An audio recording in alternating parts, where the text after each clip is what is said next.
Social media ഇൻഫ്ലുവൻസർമാരിൽ പ്രധാനിയാണ് നടൻ കൃഷ്ണകുമാറിൻ്റെയും സിന്ധു കൃഷ്ണൻ്റെയും മൂന്നാമത്തെ മകൾ ഇഷാനി.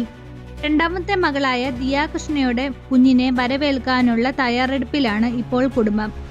ഇതേക്കുറിച്ച് പ്രതികരിച്ചിരിക്കുകയാണ് ഇഷാനി. ദിയയുടെ കുഞ്ഞിനെ കാണുവാൻ കാത്തിരിക്കുകയാണെന്നും ഇഷാനി പറയുന്നു. അമ്മയാകുവാൻ തനിക്ക് ആഗ്രഹമില്ലെന്നും താൻ പക്ഷേ കുഞ്ഞുങ്ങളെ എടുക്കാറുണ്ടെന്നും അവയെ ഇഷ്ടമാണെന്നും ഇഷാനി കൂട്ടിച്ചേർത്തു.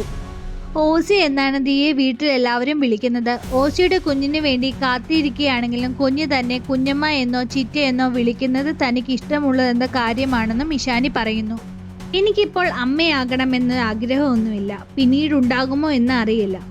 പക്ഷേ മറ്റുള്ളവരുടെ കുട്ടികളെ എടുക്കുവാനും കൊഞ്ചിക്കുവാനുമൊക്കെ ഇഷ്ടമാണ്.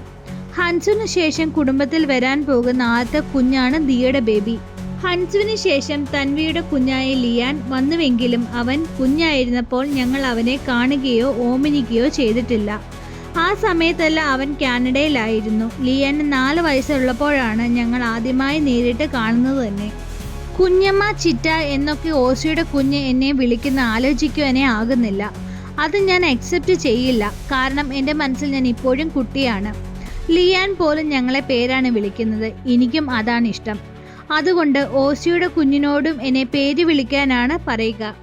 ഇഷാനി എന്നോ ബിത്തു എന്നോ വിളിച്ചാൽ കുഴപ്പമില്ല. എനിക്ക് കുട്ടികൾ ഉണ്ടാകുവാൻ അവർ പോലും എന്നെ അമ്മ എന്ന് വിളിക്കുന്നത് എനിക്ക് അംഗീകരിക്കുവാൻ പറ്റില്ല.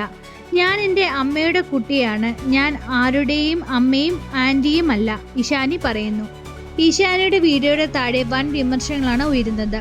ഇഷാനിയുടെ അമ്മയുടെ മകളാണ് തങ്ങളെങ്കിലും നിങ്ങളെ ബന്ധുവായ കുട്ടി നിങ്ങളെ ആൻറ്റി എന്നല്ലേ വിളിക്കുന്നത്? എന്തുകൊണ്ടാണ് ഈ പറയുന്നത്? എന്താണ് വീഡിയോയ്ക്ക് താഴെ ഒരാളുടെ കമൻറ്റ്.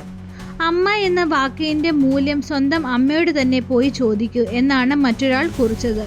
അതേസമയം ഇഷാനി പറഞ്ഞ കാര്യങ്ങളെ പിന്തുടർച്ചും പലരും കമൻറ്റുകൾ രേഖപ്പെടുത്തി. വിമർശനങ്ങൾ ഉയർന്നതോടെ ഇഷാനിയുടെ വിശദീകരണവുമായി രംഗത്തെത്തി.